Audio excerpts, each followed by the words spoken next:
Graça e paz, queridos. Eu me chamo Oséias Rocim, sou da Aba Maringá e tenho o privilégio de também compartilhar com vocês uma pequena devocional com todos os amados irmãos da igreja e também de outros lugares. Eu gostaria de rapidamente falar sobre uma mulher. Na verdade, acho que são duas, mas que ambas têm o nome de Maria.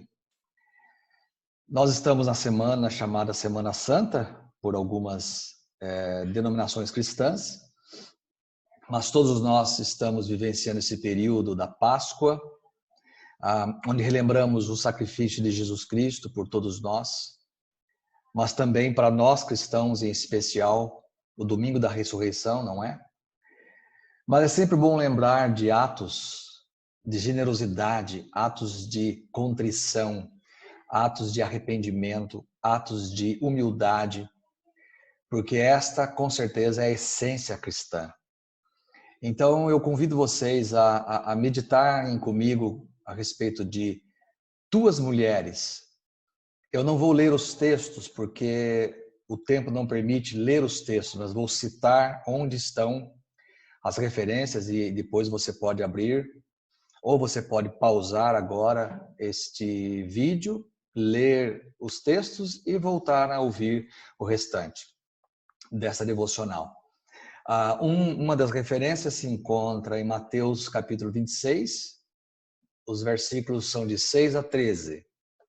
A outra referência se encontra em Marcos 14, 3 a 9. A outra, Lucas 7, 36 a 50. E a última em João 12, 1 a 8. Na verdade, todos esses evangelhos narram a história de três mulheres. Uma eu não quero falar sobre ela porque desconecta um pouco do tema nosso aqui sobre esse momento da Páscoa, ou pelo menos estamos passando por ele agora, não é? Mas duas Marias, duas mulheres chamadas Maria, elas sim, elas fizeram algo, talvez sem ter noção do que estavam fazendo,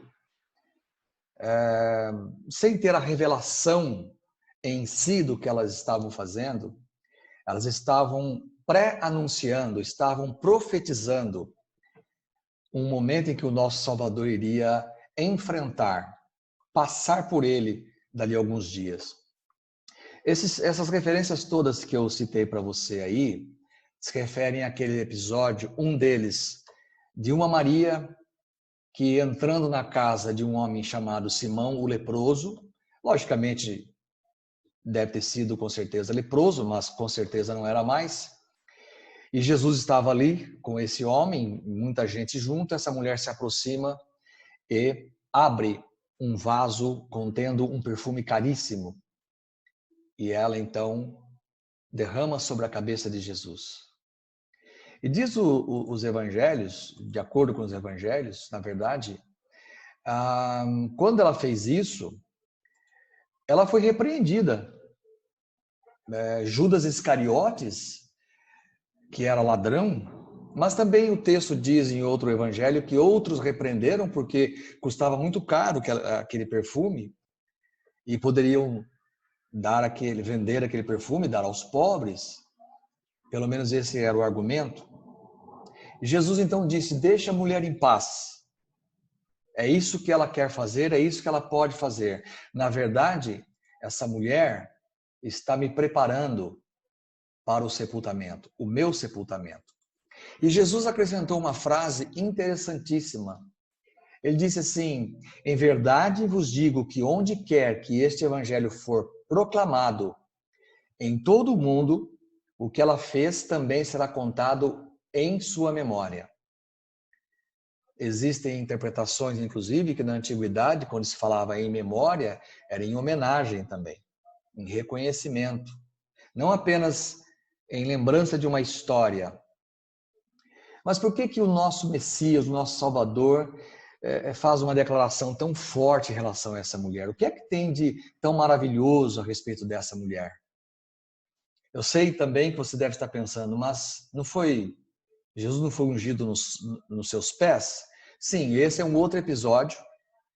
E aí sim é Maria, irmã de Lázaro, quando Jesus estava na casa de Lázaro, participando, tomando uma refeição, enquanto Marta servia, que essa é a Marta, né? Marta, Marta. Maria estava ali, com certeza, mais uma vez prestando atenção no que Jesus falava, e ela resolveu fazer uma homenagem maravilhosa ao Salvador. Ela também buscou lá um vaso com um perfume caríssimo, e ela veio e ungiu os pés de Jesus. Interessante isso. Uma unge a cabeça de Jesus, que simboliza o corpo. Jesus disse, ela está me preparando para o sepultamento. E Maria, a irmã de Lázaro, vem e unge os pés de Jesus.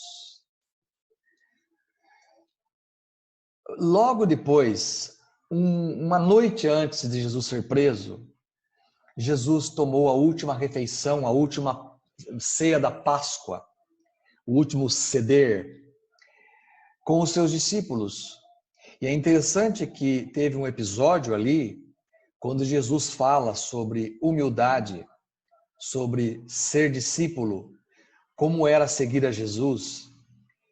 E, para a surpresa de todos, Jesus tira a sua roupa de cima, enrola uma toalha na sua cintura, só havia homens ali, e ele começa a lavar os pés dos discípulos. E ali ele está ensinando para os discípulos um princípio do que seria a sua igreja. Ou seja, aquela mulher estava inspirada pelo Espírito Santo, ungindo os pés de Jesus, pré-anunciando um modelo do que seria a própria igreja de Jesus Cristo. A igreja de Jesus Cristo é composta de discípulos. Mesmo que nós saibamos pelas cartas de Paulo, principalmente, que somos filhos de Deus, nós também, na nossa natureza, somos discípulos, porque tudo que o Mestre fez, nós fazemos também. O nosso Jesus esvaziou-se de si mesmo, tomou a forma de servo, e ele foi obediente em tudo, até a morte e morte de cruz.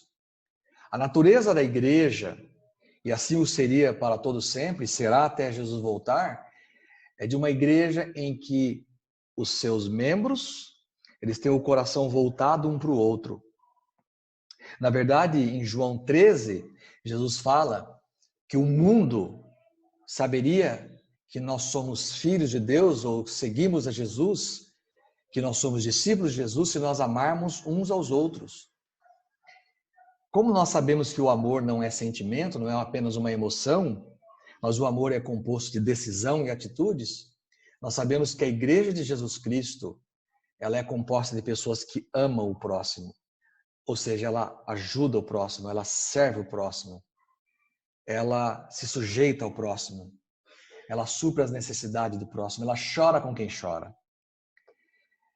Então, nessa Páscoa, lembrando do sacrifício de Jesus, que foi o último sacrifício, não é? O sacrifício definitivo. Os judeus só conheciam o sacrifício por animais. Começou lá no Éden, quando Deus ele sacrificou um animal, derramou o sangue do animal e trouxe a pele daquele animal, que possivelmente foi um cordeiro, já iniciando isso, essa tradição de sacrifícios de cordeiros, e vestiu, fez uma roupa para Adão e para Eva. Depois Adão passa esse conhecimento, essa tradição, para o seu filho Abel, onde nós vemos registrado em Gênesis que Abel estava oferecendo sacrifício para Deus. Então, durante todas as eras, Moisés apenas regulamentou os sacrifícios. Eles sacrificavam animais para agradecer a Deus ou para pedir perdão. E nós conhecemos, segundo o Novo Testamento, que os pecados nunca foram perdoados, eram cobertos. E somente após a morte de Jesus, o Cordeiro Pascal, o Cordeiro de Deus, o verdadeiro Cordeiro de Deus, separado antes da fundação do mundo, aí sim, nós não somos apenas cobertos, nós somos totalmente perdoados. Nós somos lavados pelo sangue do Cordeiro, somos perdoados e passamos a fazer parte da igreja do Senhor na terra. Quase não se lembram daquela mulher, ou das duas mulheres. Quase não citam esse momento esse episódio profético.